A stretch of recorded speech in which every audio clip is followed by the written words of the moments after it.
네, 유쾌한 시민들의 명랑한 공동체 지식의 뱅가드 하승주입니다. 오늘이 10월 13일이죠. 한국은행에서 기준금리를 또 0.5% 인상해서 현재 대한민국의 기준금리는 3%가 되었습니다. 자, 뭐 이렇게 금리를 올리는 이유는 아주 쉽죠. 물가가 오르고 있어서 그렇습니다. 이 물가를 잡기 위해서 한국은행은 금리 정책을 쓸 수 있으니까 금리를 계속해서 올리고 있습니다. 자, 그런데 사실 이 부분이 이렇게 이제 금리를 사실 지금 이제 자이언트 스텝이라서 보통은 0.25%씩 조금씩 올려 나가는 게 보통인데 지금은 이제 물가 상승세가 너무 급하기 때문에 0.5%씩 팍팍팍 올리고 있습니다. 그럼에도 불구하고 지금 현재 남는 걱정은 미국의 기준금리가 우리보다 더 높다라는 것입니다. 미국은 우리는 0.5%씩 올리는데 미국은 0.75%씩 올려요. 이걸 그래서 자이언트 스텝이라고 그러는데 그냥 뭐 대충 우리나라에서 만든 말입니다만 이렇게 왕창 올리니까 우리나라 금리를 원래 미국보다 더 높았던 상태인데 우리는 0.5%씩 올려 나가고 미국은 0.75%씩 올려 나가니까 미국은 현재 3.25%입니다. 우리는 3.0%고. 그러니까 우리나라 3.0을 올리니까 2.5%였잖아요.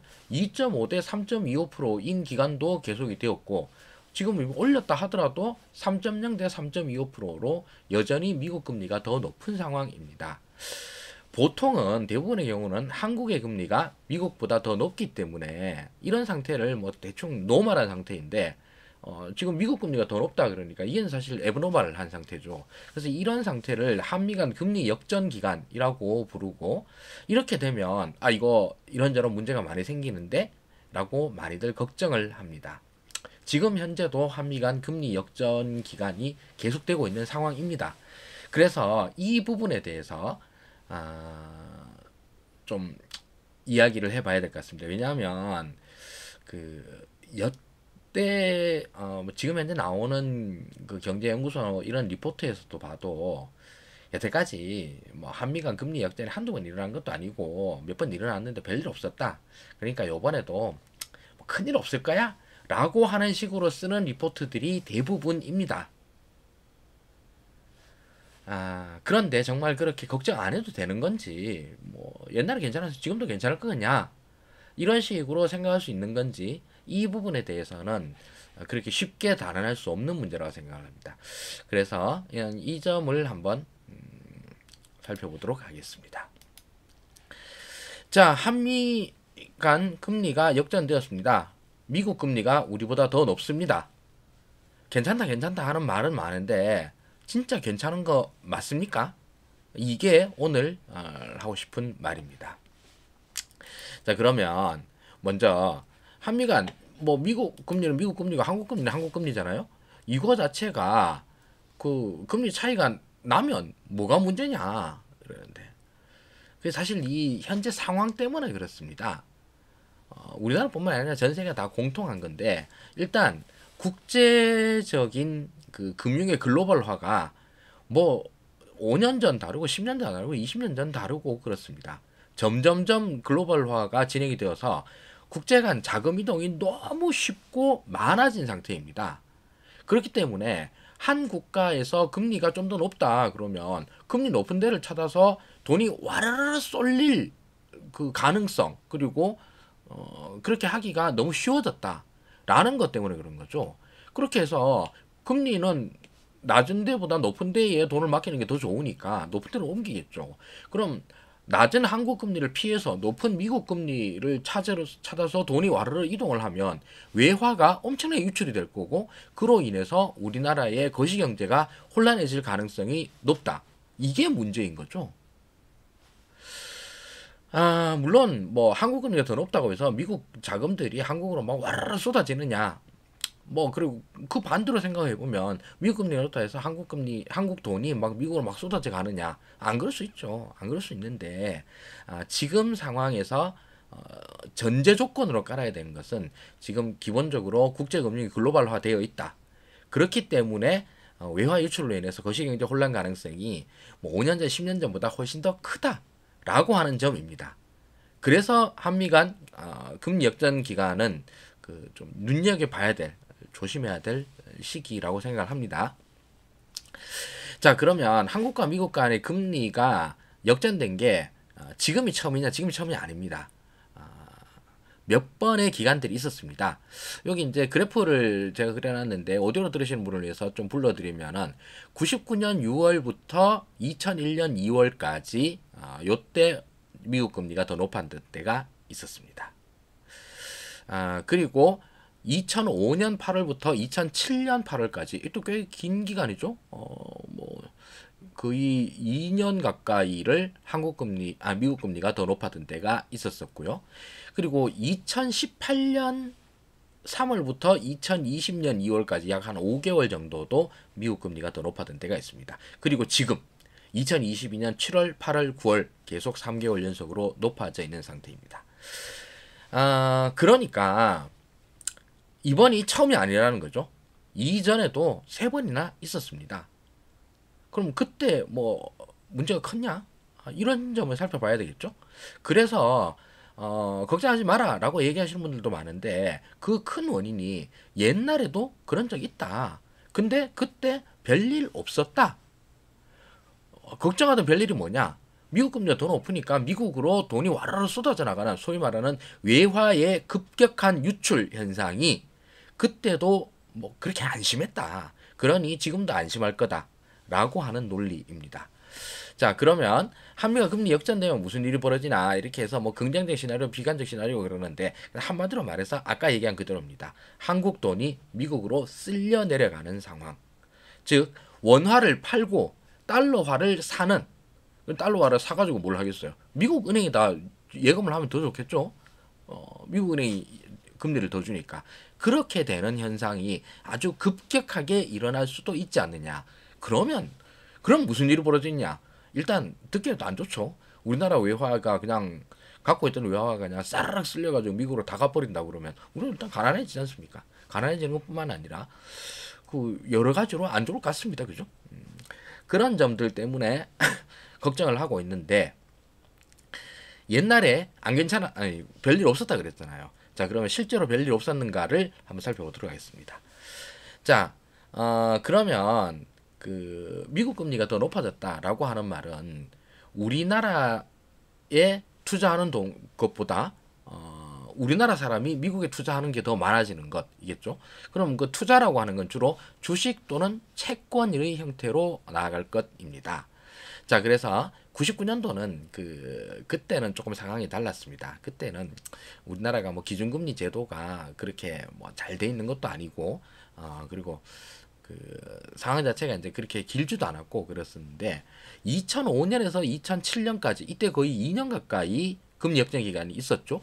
이때 어땠느냐 하니까 채권 순투자 그리고 주식 순매수 모두 다 플러스를 기록했습니다. 우리나라 채권도 더 많이 사고 미국 금리가 더 높다는데 괜찮아? 그래도 한국 채권 살래? 채권도 더 많이 사고 주식도 더 많이 샀습니다. 아니 금리 높은 대로 돈이 이동한다며 외화의 급격한 유출이 일어난다며 뭐 멀쩡하네. 2013년 6월부터 2013년 8월까지 이때는 2008년도 금융위기 이후에 엄청나게 양적 완화를 하다가 이제 끝낸다라고 해가지고 그때 갑자기 그 금리를 미국 중앙은행이 조금씩 올려나가는 이때는 뭐 심하게 안 올렸어요. 지금처럼 막 0.5%씩 0.75%씩 올린 건 아니고 0.25%씩 올렸는데 이것만 해도 그때 당시에 경제 세력이 워낙 약해가지고 이 테이퍼링에 대한 텐트럼 발작이다라고 하는 현상이 발생을 했었습니다. 그래서 미국 금리가 이제 점점 높아지니까 다른 나라에서는 미국 금리를 못 쫓아간 거예요. 다른 나라 어디겠습니까? 유럽, 일본, 중국, 한국 이런 데입니다. 이런 데다 보니까 여기에서 몰라가지고 이 소위 말해 신흥국 경제에서 미국으로 돈이 막 쫙 빨려 들어가는 현상이 발생을 했었어요. 그랬었는데 이때에도 보면은 채권은 순매수가 계속 여전히 더 많아졌어요. 한국 채권을 더 많이 샀단 말입니다. 즉 한국은행에다 예금을 더 많이 했어요. 미국은행이 금리가 더 높은데 주식은 약간 더 순매도 경향으로 했었지만 그 크기가 그렇게 크지 않았습니다.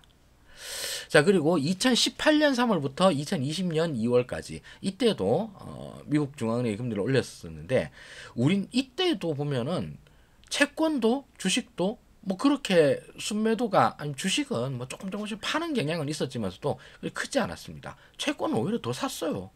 채권 순매수는 계속 더 플러스를 기록하고 있었습니다. 그리고 이런 채권 순매수 기조는 지금까지도 계속 이어지고 있는 중입니다.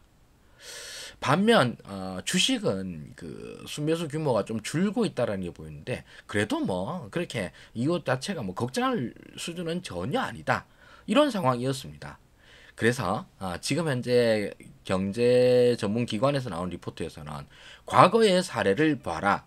그때에도 주식 매도라든가 채권 매도 등을 통해서 외화의 급격한 유출이 없었다. 그러니 한미 간 금리 역전이라고 하는 걸 너무 단순하게 생각해서 금리 역전되면 큰일 나는 거 아니냐. 호들갑 떨지 마라. 괜찮다. 그렇게 큰 걱정할 거 아니다. 라고 이야기하는 것입니다. 그런데 자, 조금 더 살펴볼까요? 지금 하는 얘기는 그 한국은행 이창용 총재가 이렇게 얘기를 합니다. 한미 금리 격차에 따른 자본 유출 가능성은 다들 그렇게 걱정하고 있는데 금리뿐만 아니라 환율에 대한 기대 심리, 경제 전체 기초 체력, 소위 말하는 펀더멘털이라고 그러죠. 등 여러 변수에 달려 있어서 반드시 유출이 금방 일어난다고 볼 수 없다. 즉 하는 총재의 표현 그대로 경제연구소에서도 이렇게 많이들 이야기하고 있습니다. 그리고 하는 총리 이창용 총재가 하신 말씀은 너무 맞는 말이라 가지고 의미 없는 말입니다. 우리나라에 투자를 할까 미국에 투자를 할까?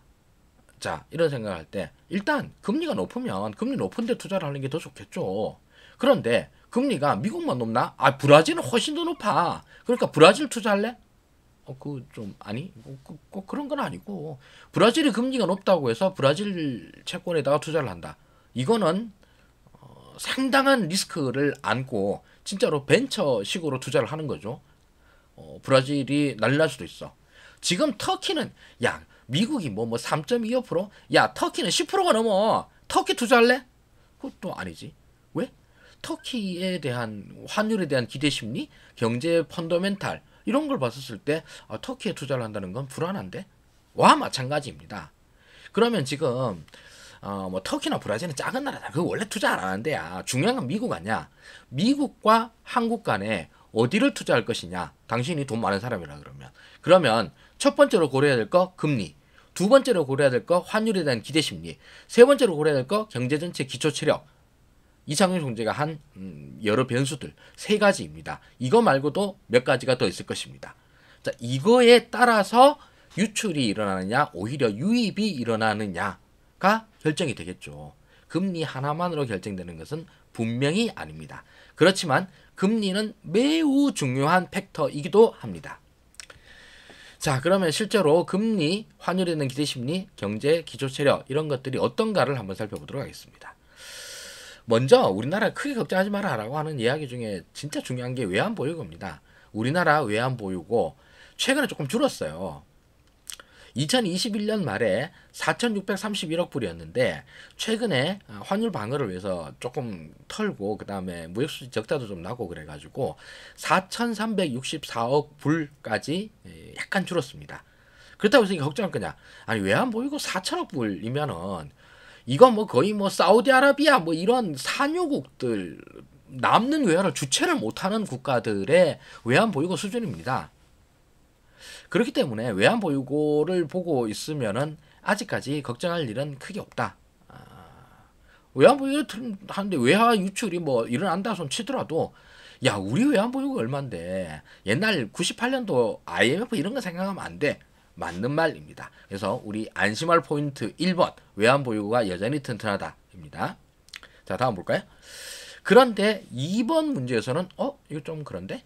이러는 게 최근 신문 경제면에서 그런 말씀 많이 보셨을 겁니다. 우리나라 무역 수지가 5개월 연속 적자를 기록했다. 6개월 연속 적자를 기록했다. 뭐 이런 얘기가 나오고 있습니다. 그리고 여태까지 계속 흑자를 기록하고 있던 대중국 무역에서 우리가 적자를 기록하고 있다. 이런 얘기를 합니다. 우리나라 무역 수지는 중국에서 다 흑자 내고 있었는데 중국에서 적자 나니까 무역 수지 전체가 적자로 다 그냥 확 돌아서 버린 거죠. 이걸로 보고 있으면 무역 수지가 적자야? 이거 걱정되는 일이죠. 그러니까 금리가 높아서 미국으로 돈이 가고 싶어. 그런데 우리나라 무역 수지도 적자야. 그래서 투자하는 돈도 미국으로 가고 싶어. 외국으로 가려고 그러고.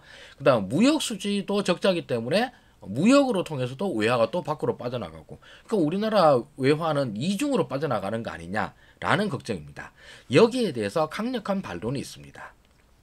그런데 무역수지 적자인 건 다 알아. 그런데 진짜 중요한 건 무역수지가 아니야. 사실은 경상수지가 더 중요해. 무역수지와 경상수지는 뭐냐. 그러니까 무역수지는 그 소위 말하는 진짜 말 그대로 무역을 상품을 통한 무역 이런 것이 이제 주가 되는 거죠. 그러니까 뭐 물건 파는 거, 물건 사고 파는 거에 대한 것입니다. 근데 경상수지는 여기에다가 서비스 수지 라고 하는 거. 서비스는 뭐 있을까요? 뭐 지적재산권 계약이라든가 뭐 이런 것들이죠. 여행, 관광 뭐 이런 것들이 서비스죠. 이런 거에다가 아주 중요한 게 있습니다. 특히나 우리나라에서 요즘에서 더 중요하게 되는 게 소위 말하는 소득수지라고 하는 건데요. 이 소득수지가 뭐냐면 외국에다가 우리나라 사람들이 돈을 투자를 했어. 우리가 서학개미가 됐어. 그러면 외국도 투자를 하고 있으면 채권에 투자를 했으면 이자를 받고 주식에 투자를 했으면 배당을 받죠. 그 이자 수익과 배당 수익입니다. 옛날에 우리나라 돈이 있어. 그러니까 해외 투자할 돈이 있어. 라고 해가지고 우리나라는 계속 이제 오히려 돈이 소득 수출을 통해서 빠져나갔는데 지금은 우리나라가 해외 순자산이 더 많아요. 해외 자산, 우리나라 갖고 있는 자산이 외국인들 우리나라 갖고 있는 자산보다 더 많아져가지고 이런 소위 말하는 이자나 배당 수익이 들어오는 나라가 됐습니다. 이런 나라 또 있죠. 일본입니다. 일본도 여전히 골골골 하지만서도 여전히 뭐 경제 선진국 지위를 유지할 수 있는 게 바로 이 해외 순투자가 많다라는 점 때문에 그렇습니다. 무역 수지는 적자인데 우리가 외국으로부터 이자와 배당을 받아온 것 이게 꽤 많다니까. 이번엔 그 9월 달에는 한 30억 불 정도 적자가 났는데 전체적으로 1월 달부터 8월 달까지 누적으로 하면 우리나라가 한 250억 불 정도 흑자야. 이건 무역 수지 적자를 감안하고 이거 다 포함해도 경상수지 전체로 흑자라니까. 무역 수지가 적자라 경상수지로 흑자를 내면 전체적으로 흑자인 거지. 이렇기 때문에 이거는 크게 걱정할 필요 없어. 이거 굉장히 강력한 반론입니다. 그래서 그 괜히 호들갑 떨지 마라고 하는 데에서도 이게 의미 없는 말이 아닙니다. 우리나라 경제가 뭐 IMF 때보다 더 위기야 뭐 이렇게 막 이런 사람들이 있는데 저도 뭐 불안감은 있습니다만 IMF 때와 비교를 한다라고 하는 건 정말 너무 나가는 거 아닌가 싶습니다. 저도 그런 호들갑에 대해서는 반대하는 편입니다. 자, 그러면 또 다른 고려해야 될 점 뭐 있을까요? 우리가 아까 얘기했다시피 금리뿐만 아니라 환율에 대한 기대 심리, 경제 전체에 대한 펀더멘탈이죠. 환율에 대한 기대 심리를 생각을 했었을 때 우리나라 외환 보유가 튼튼하기 때문에 그래도 환율이 급격하게 변동하지 않을 수 있어. 두 번째로 경제 전체의 펀더멘탈 뭐 여러 가지가 있지만 뭐 GDP 성장률 이런 걸로 봐야 되겠지만서도 일단 외화와 관련된 건 경상수지, 무역수지 이런 거 아니야. 무역수지는 비록 적자지만 경상수지가 전체적으로 흑자이기 때문에 큰 문제 없어. 자, 요게 긍정론의 입장입니다. 그런데 실제로 그런가? 환율에 대한 기대 심리. 아니, 환율 지금 그래프를 보면 지금 최고점 1450원 찍었고요. 지금 제가 방금 캡처를 한 거라 가지고 1426원 50전 지금 찍고 있는 상황입니다. 이게 지금 환율에 대한 기대 심리가 앞으로 괜찮을 거다라고 믿을 수 있는 그래프인가요? 이렇게 급격하게 초대형 산을 그리고 있는 이 그래프에서 이제 뭐 환율은 여기서 끊길 거야 라고 얘기할 수 있습니까? 기본적으로 미국 금리가 더 높기 때문에 미국으로 돈이 더 쓸려 나가려고 하는데 환율에 대한 기대 심리가 1450원 이걸 정점으로 찍어서 앞으로 줄줄줄 내려갈 거야 라고 대한민국 사람이든 미국 사람이든 이거를 보고 그런 기대를 가질 수 있느냐라고 묻는다고. 누가 그런 기대를 가지겠습니까? 지금 환율은 소위 기술적으로 봐서 저항선이 없습니다. 그냥 이미 예전 고점을 다 뚫어가지고 뻗어나가면 어디까지 뻗어나갈지 모릅니다. 그래서 이게 뭐 얼마까지 갈 거야 라고 얘기를 하는 게 굉장히 무의미한 수준까지 환율이 치솟고 있습니다.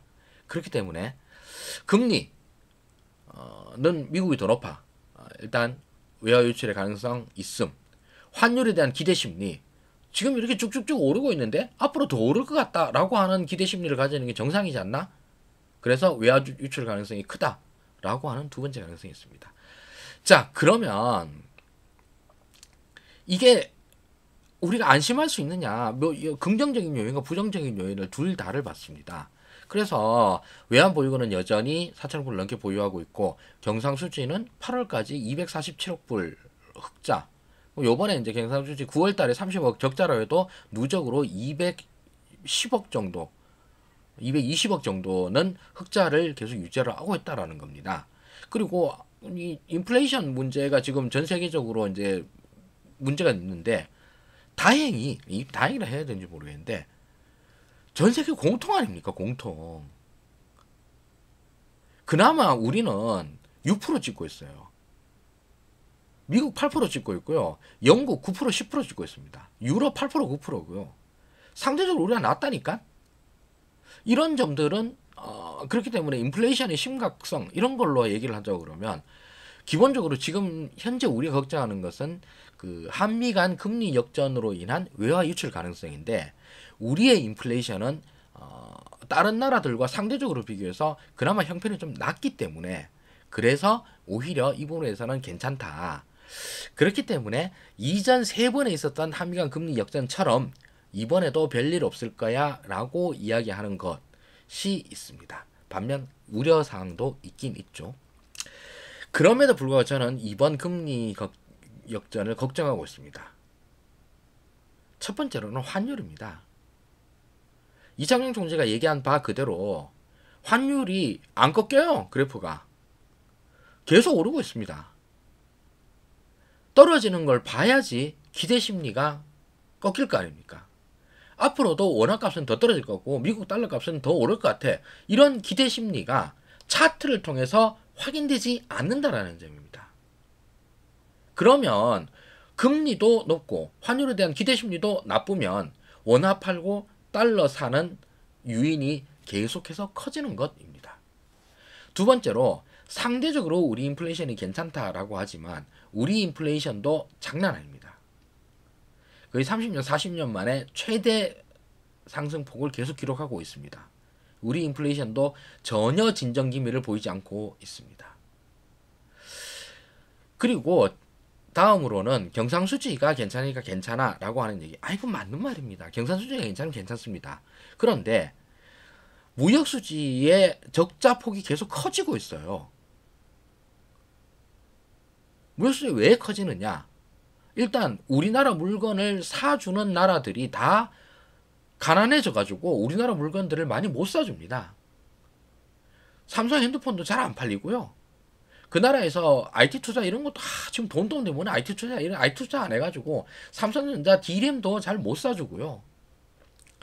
자동차 미국에서는 잘 팔리긴 합니다만 이제 자동차도 그렇게 옛날처럼 많이 팔기 좀 힘들어 등등등 이런 문제들이 있기 때문에 무역 수지가 계속 적자라면 결국에는 경상수지도 위험해질 수 있다라는 겁니다. 특히나 9월달에 30% 적자까지 났으니까 이걸 보고 있으면 결국 뭐 경상수지 적자가 생긴다 그러면 이때서부터는 우리의 외환에 대한 기대 심리 같은 경우에는 더 떨어지게 되는 거죠. 그리고 마지막으로 네 번째로는 우리나라 가계부채 규모입니다. 지금 현재 가계부채의 증가 폭은 이제 감소세로 꺾였습니다. 가계부채는 이제 소위 말하는 딜레버리징이라고 그러죠. 이제는 더 이상 사람 가게에서 신용을 더 이상 안 내려고 그럽니다. 왜? 왜겠습니까? 가난해서 그런 거죠. 금리가 오르니까 그 금리를 감당을 못했으니까 돈 생기면 원금 갚고 하는 과정이 지금 현재 진행 중입니다. 그런데 아직까지도 대한민국의 가계부채 규모가 매우 크다라는 점이 걱정이죠. 우리나라 뭐 가계부채 규모로 따지자고 그러면 지금 얼마입니까? 지금 1000조를 훨씬 넘죠. 1000조가 뭐야? 1869조라고 이렇게 차트에 나오는데 이 정도라고 그러면 많이 걱정되죠. 여기에서 가계부채 규모 자체가 문제가 아니라 가계부채가 부실화되는 게 문제이죠.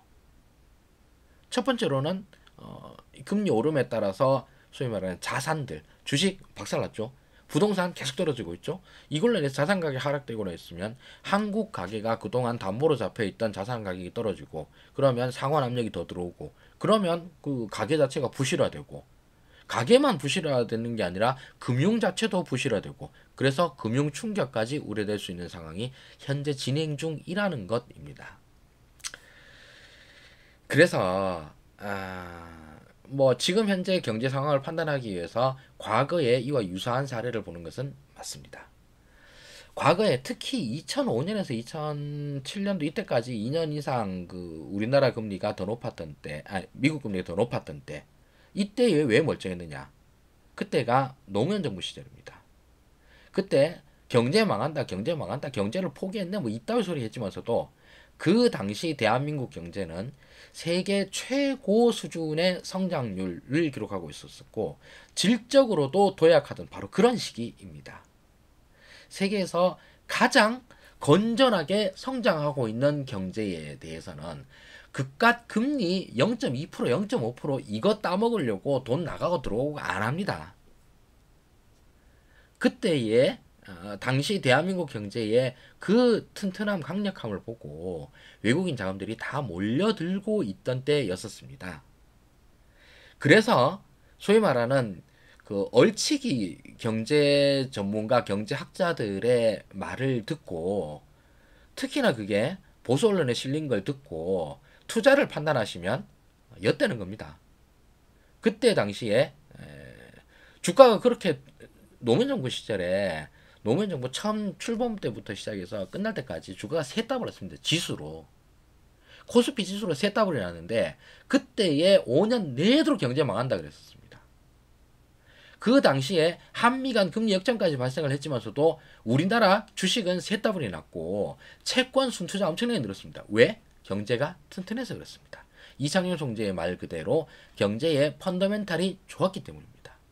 그 이후로도 마찬가지로 문재인 정부 시절에도 그랬고 사실 이명박근혜 정권에서도 우리나라 경제는 그나마 펀더멘탈을 유지를 했었습니다. 문재인 정권 시절에는 뭐 말도 못하죠. 세계에서 가장 훌륭한 경제 운용을 하는 나라 어디야? 그럼 맨날 1등으로 대한민국 꼽혔습니다. 소위 뭐 코로나만 대응 잘했냐? 아닙니다. 그런 거였었는데 지금 현재 시점에서 금리 역전이 또 일어났습니다. 금리만 볼 것이 아니다. 금리 역전이 일어나면 뭐가 걱정이냐? 금리 역전으로 인한 외화 유출이 걱정이다. 그런데 금리만 걱정할 게 아니라 이런저런 것들 다 봐서 경제 전체의 펀더멘탈을 보고 판단해야 돼. 맞는 말입니다. 이창용 총재의 말 그대로인데 그래 그럼 경제 전체의 펀더멘탈을 보고 판단해보자. 정권 바뀌고 난 다음에 경제 전체의 펀더멘탈이 급격하게 악화되고 있는 것을 느끼고 있습니다. 그건 뭐 하승주의 감이냐? 아니요. 이런저런 수치로 확인되고 있는 바입니다. 무역수지 적자. 이거 좀 우리나라 무역수지 적자가 난 게 언제인지도 모르겠어요. 뭐 한두 달 잠깐 뭐 무슨 일이 있어서 그럴 수는 있죠. 뭐 갑자기 기름값이 올라서 그렇다 이런 거. 근데 지금 몇 달째입니까? 이러고 있는 중이죠. 주식이라고 하는 지수를 보면 주식을 보면 제일 좋은 지표죠. 앞으로 미래에 대해서 어떻게 될 건가. 주식 지금 반토막 됐지 않습니까? 지수로는 뭐 반토막까지는 아니야. 그래 지수로 반토막 아니에요. 근데 여러분들 계좌에 혹시 주식 있으시면 반토막 안 난 종목 있습니까? 대부분 다 반토막 났잖아요. 환율 보고 있으면 원화에 대한 가치 이거가 바로 대한민국 경제의 펀더멘탈을 파악하게 하는 제일 좋은 지표 중에 하나입니다. 원화 가치 떨어지고 있잖아요. 이걸 보고 하는 말입니다. 그래서 지금 현재 상황에서 한국 경제 펀더멘탈이 좋냐? 라고 묻는다면 네 좋아요 라고 얘기할 사람 누가 있겠습니까? 네, 그래서 오늘 열을 내면서 얘기를 했었는데 한미 간 금리 역전에 대해서 뭐 긍정론도 있고 부정론도 있을 수 있습니다. 그런데 한미 간 금리 역전 그 자체의 현상보다 그걸 통해서 좋아 그럼 금리 역전만 보지 말고 전체를 봐. 그래 전체를 보자고. 전체를 보니까 어떠냐라는 겁니다. 뭐 주가, 환율, 그리고 뭐 시중 소위 말해 시중금리로 해죠. 회사채 금리 뭐 이런 거가 과연 지금 현재 대한민국 경제의 펀더멘탈을 걱정하지 않아도 되기 때문에 그래서 한미 간 금리 역전도 걱정하지 않아도 돼라고 얘기한 얘기가 설득력이 있냐는 말입니다. 저는 설득 하나도 안 됩니다. 네, 그래서 오늘은 이런 날은 정말 이렇게 화창한 가을날에는 송나라나 청나라 이야기를 해야 되는데 지금 이제 송나라는 할 게 다 떨어져 이제 청나라로 막 옮겨서 청나라 이야기를 하려고 그랬었는데 이창용 총재의 오늘 하는 기준금리 인상에도 불구하고 한미 간 기준금리 역전 현상이 지속되고 있다. 이 점에 대해서 어떻게 봐야 될 것인가에 대해서 논평해 보았습니다. 여태까지 또 무슨 말인지 잘 모르겠는데 한마디로 줄여봐. 한마디로 줄이면 한미 간 금리 역전돼서 별 문제 없다라는 말 하나도 안 믿기고 졸라 걱정돼. 이게 결론입니다. 지금까지 후달리는 이야기 끝까지 시청해주셔서 대단히 감사합니다. 지식의 뱅가드 하승주였습니다. 고맙습니다.